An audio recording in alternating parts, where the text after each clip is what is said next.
مومنو، جب تم نشے کی حالت میں ہو تو جب تک ان الفاظ کو جو منہ سے کہو سمجھنے نہ لگو نماز کے پاس نہ جاؤ، اور جنابت کی حالت میں بھی نماز کے پاس نہ جاؤ یہاں تک کہ غسل کر لو۔ ہاں،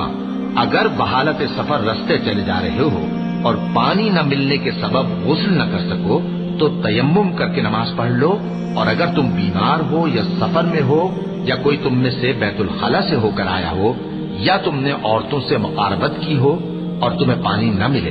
تو پاک مٹی لو اور منہ اور ہاتھوں کا مسح کر کے تیمم کر لو،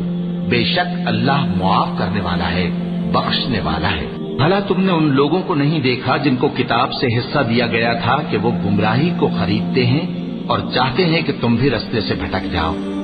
اور اللہ تمہارے دشمنوں سے خوب واقف ہے، اور اللہ ہی کافی کارساز ہے اور اللہ ہی کافی مددگار ہے۔